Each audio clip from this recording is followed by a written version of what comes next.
बहुत बहुत स्वागत है आप सभी का। हिंदी साहित्य का ये दूसरा वीडियो है, बहुत बम्पर वीडियो है।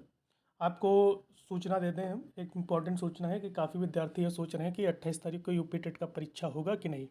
तो मैं आपको अवगत कराना चाहता हूँ कि 28 तारीख को ही आपका यूपी टेट का परीक्षा होना है। ठीक है, तो तैयारी करते रहिए। ठीक है, आज हो सकता है एडमिट कार्ड जारी हो जाए, आज अगर नहीं होता है तो कल जारी हो जाएगा।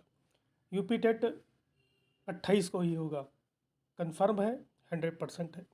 ठीक है, आज हम बात करेंगे हिंदी साहित्य का। ये दूसरा पार्ट है, पहला पार्ट अगर आपने नहीं देखा है तो ज़रूर देख लीजिए।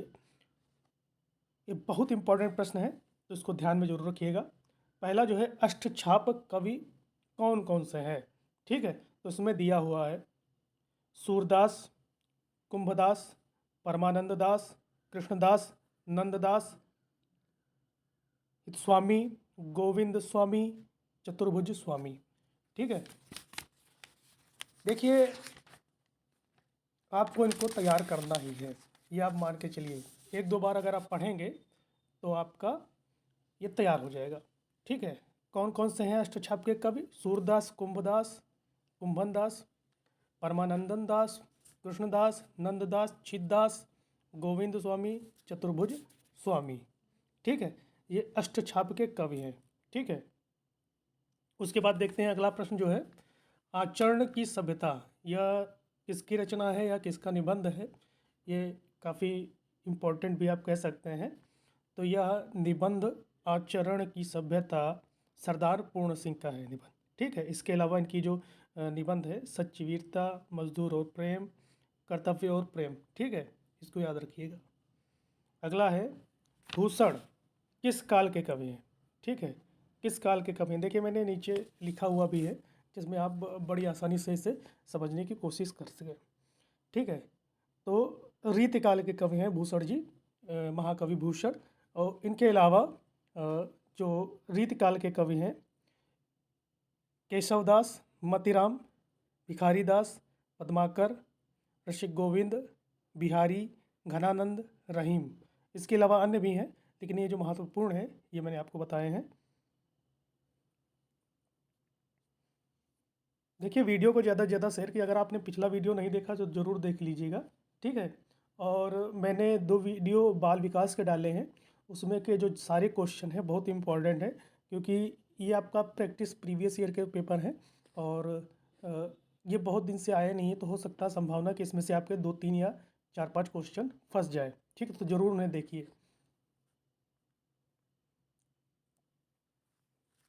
अगला क्वेश्चन, कवितावली के रचनाकार। ठीक है, देखिए कवितावली के रचनाकार हैं तुलसीदास जी।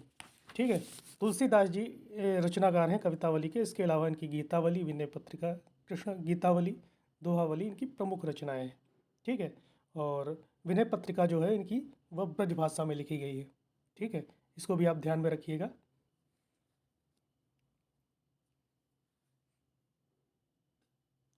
इसके अलावा आगे, अंधेर नगरी, अंधेर नगरी के लेखक कौन है? देखिए विनय पत्रिका एग्जाम में पूछा गया, आपके 2016 के यूपी टेट में पूछा गया है, इसलिए इम्पोर्टेंट है। ठीक है, उसमें भाषा पूछी गई थी तो ब्रजभाषा। हो सकता है कि इस बार विनय पत्रिका के लेखक रचनाकार भी आ जाए तो तुलसीदास। ठीक है, इसको याद रखिएगा। अंधेर नगरी के लेखक कौन है? ठीक है, तो भारतेंदु हरिश्चंद्र। ठीक है, भारतेंदु हरिश्चंद्र। इसके अलावा हरिश्चंद्र के प्रमुख नाटक जो हैं वो है सत्य हरिश्चंद्र, कर्पूर मंजरी, मुद्रा राक्षस, भारत दुर्दशा,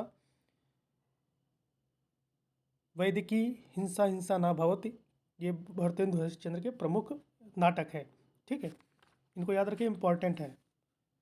उसके बाद अगला प्रश्न जो है, आदिकाल में पहेलियाँ लिखने वाले कवि थे। ठीक है, आदिकाल में जो पहेलियाँ लिखने वाले कवि थे, प्रमुख कवियों में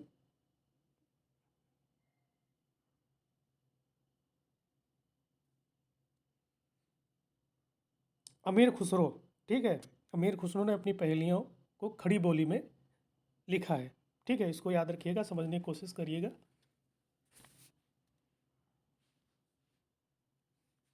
अगला देखते हैं।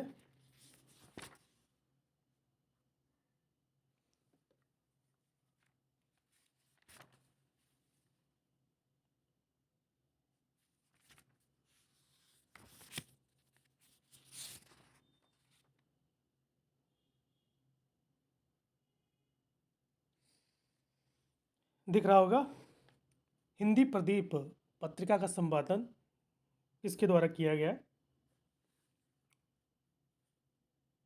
हिंदी प्रदीप पत्रिका का संपादन बालकृष्ण भट्ट के द्वारा 1877 में इलाहाबाद से किया गया। ठीक है, इसके बाद देखते हैं अगला,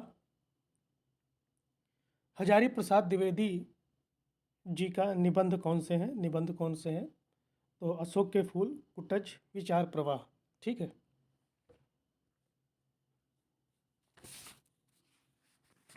उसके बाद देखते हैं अगला, परमाल रासो इसके द्वारा रचित है?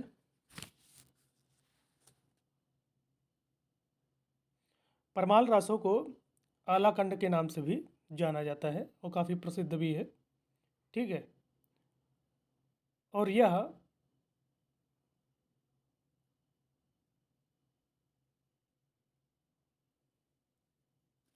परमाल रासो जगनिक के द्वारा लिखी गई है। ठीक है, यहाँ पे चंद्र बरदाई लिखा है तो ये गलत है। ठीक है, परमाल रासो जगनिक के द्वारा। ठीक, इसको थोड़ा करेक्ट कीजिएगा, मिस्टेक हो जाता है लिखने में, इसको ध्यान में रखिएगा, चंद्र बरदाई नहीं जगनिक है।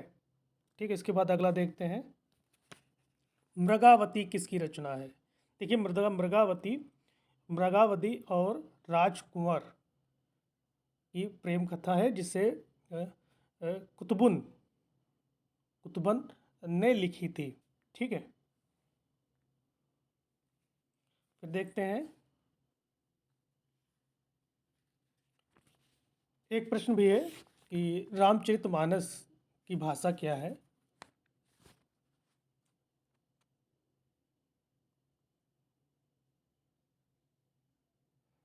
रामचरितमानस की भाषा क्या है? तो रामचरित जो मानस था उसकी भाषा अवधि में है और अवधि भाषा है, और उसके रचनाकार हैं गोस्वामी तुलसीदास जी। ठीक है, आदिकाल के लिए वीर गाथा नाम किसने प्रस्तावित किया था? ठीक है, तो वीर गाथा काल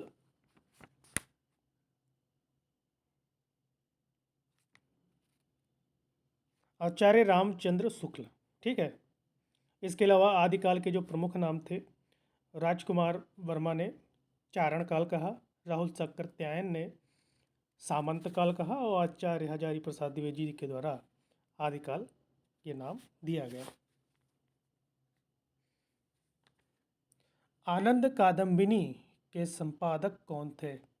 ठीक है,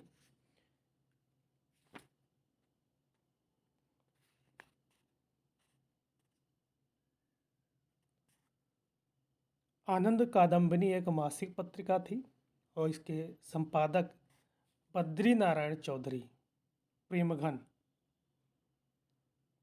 थे। ठीक है, 1881 में इसका संपादन किया था।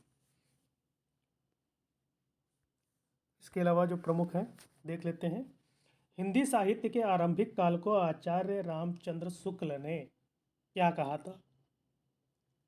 देखिए, हिंदी साहित्य के आरंभिक काल को रामचंद्र शुक्ल जी ने वीर गाथा काल कहा। वीरों का कैसा हो बसंत कविता के रचयिता सुभद्रा कुमारी चौहान। अतीत के चलचित्र के रचयिता महादेवी वर्मा। भूषण किस प्रकार के कवि थे, यानी किस रस के तब कवि थे? तो वीर रस के कवि थे। ठीक है, हिंदी का आदि कवि किसे माना जाता है? तो स्वयंभू। ठीक है, ये बहुत इंपॉर्टेंट है, इसको याद रखिएगा। देखिए, जो मैं क्वेश्चन कर रहा हूँ इसमें सारे इंपॉर्टेंट हैं, तो इसीलिए इसको थोड़ा ध्यानपूर्वक जरूर सुनने की कोशिश करें। ठीक है, और देखने की कोशिश करें। बिहारी किस राजा के दरबारी कवि थे? देखिए, बिहारी जय सिंह, राजा जय सिंह के दरबारी कवि थे। निर्गुण भक्ति काव्य के प्रमुख कवि, निर्गुण भक्ति काव्य के कबीर दास जी प्रमुख कवि। प्रेमचंद्र के अधूरे उपन्यास का नाम बहुत इम्पोर्टेंट है, ये मंगलसूत्र है। कथा सम्राट किसे कहा जाता है? प्रेमचंद्र। एक भारतीय आत्मकथा किसे कहा जाता है? माखनलाल चतुर्वेदी। चांद का मुख टेढ़ा के रचयिता गजानन माधव मुक्तिबोध। देखिए, संस्कृत के लिए जो प्रमुख रचनाएं हैं, संस्कृत साहित्य की जो प्रमुख रचनाएं हैं, अगर आप वो चाहते हैं, उनका वीडियो चाहते हैं, तो प्लीज़ कमेंट ज़रूर कीजिएगा, क्योंकि हिंदी साहित्य के बाद संस्कृत साहित्य संस्कृत विषय के लिए बहुत इम्पोर्टेंट है। ठीक है, तो इसीलिए ज़रूर कमेंट कीजिए अगर संस्कृत की जो महत्वपूर्ण रचनाएँ हैं, ठीक है, उन्हें अगर आप वीडियो के माध्यम से आप लेना चाहते हैं तो ज़रूर बताइए मुझे। उसके बाद देखते हैं, चांद का मुंह टेढ़ा, गजानन माधव मुक्तिमोद। ठीक है, मैथिली कोकिला किसे कहा जाता है? देखिए, बहुत इंपॉर्टेंट है, तो यह विद्यापति। ठीक है, मैथिली कोकिला कहा जाता है उन्हें। हिंदी साहित्य के प्रयोगवाद के प्रवर्तक का नाम? हिंदी साहित्य के प्रयोगवाद के प्रवर्तक अज्ञेय जी को कहा जाता है। जायसी, मलिक मोहम्मद जायसी किस धारा के कवि थे? तो ये प्रेमक व्याख्यान के कवि थे। अप्रभंश ये वाल्मीकि किसे कहा जाता है? तो यह स्वयंभू को कहा जाता है, अप्रभंश के वाल्मीकि। ये मैंने कुछ क्वेश्चन इंपॉर्टेंट लिखे थे, तो मैंने सोचा कि इसमें कवर आपको कराते चलें। ठीक है, तो थोड़ा मैंने देखिए, आपने देखा होगा कि मैं 30 से ज़्यादा क्वेश्चन आपके कंप्लीट करा रहा हूँ, वो भी कम से कम समय में। ठीक है, तो इसको ज़रूर ध्यान में रखिए। और मैं पर्यावरण का एक साथ डोज आपको देने वाला हूँ, बहुत बड़ा। ठीक है, तो इसीलिए तैयार रहिए, चैनल को सब्सक्राइब कर दीजिए अगर आप यूपी टेट की, और बहुत इंपॉर्टेंट है वो। ठीक है, एक साथ आपको काफ़ी सारे क्वेश्चन आपको देखने को मिल सकते हैं। 200 प्लस क्वेश्चन रहने वाले हैं। ठीक है, वन लाइनर है और बड़ी आसानी से आपको समझ में आएंगे। ठीक है, तो इसीलिए आपको चैनल से जुड़ना बहुत ज़रूरी है। अंतिम दिनों में आपको ज़्यादा से ज़्यादा प्रश्न मिलें, यही मैं कोशिश करना चाहता हूँ, जिससे आप आराम से उन्हें देख सकें। हो सकता है कि उनका दायरा भी बढ़ जाए और 200 की जगह 500 भी हो सकते हैं। ठीक है, तो ज़रूर सब्सक्राइब करें चैनल को। इसके अलावा देखते हैं, हिंदी साहित्य के आधुनिक काल को किस नाम से अभिग्रहित किया जाता है या अभिहित किया जाता है? तो आधुनिक काल को पद्यकाल भी कहा जाता है, इसको याद रखिएगा। ठीक है, उसके बाद देखते हैं, द्विवेदी युग का नामकरण किसके नाम पर हुआ? ठीक है, तो द्विवेदी युग का नामकरण महावीर प्रसाद द्विवेदी जी के नामकरण पर हुआ। किस काल को स्वर्ण काल कहा जाता है? देखिए, भक्ति काल को स्वर्ण काल हिंदी साहित्य का कहा जाता है। ठीक है, संसद से सड़क तक काव्य के रचनाकार, ठीक है, इंपॉर्टेंट रचना है, तो सुदामा पांडे धूमिल। ठीक है, ज्ञानपीठ पुरस्कार पाने वाले हिंदी के प्रथम साहित्यकार सुमित्रा नंदन पंत। ठीक है, सुमित्रा नंदन पंत जी हैं। ठीक है, अगर आपको पता हो तो आप बता दीजिएगा कि कौन सी इनकी रचना थी जिस पर इन्हें पहला ज्ञानपीठ पुरस्कार मिला।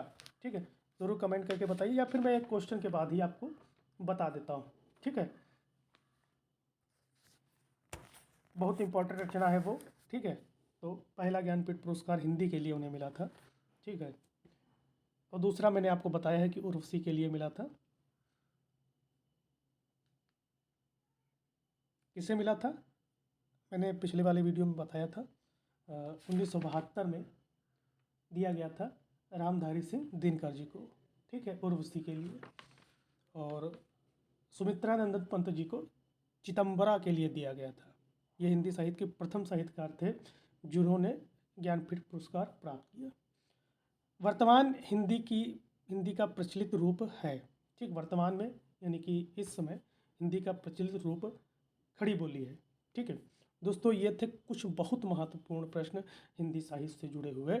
अगर आपको कैसा लगा है, अगर अच्छा लगा तो ज़रूर इसे शेयर कीजिए और लाइक सब्सक्राइब ज़रूर कीजिए, क्योंकि प्रश्नों को इकट्ठा करना, उनको आप तक पहुंचाना काफ़ी ज़्यादा मेहनत का विषय होता है, और आपके पास आसानी से ऐसे प्रश्न पहुँचे, यही हम कोशिश करते हैं। जय हिंद, जय भारत।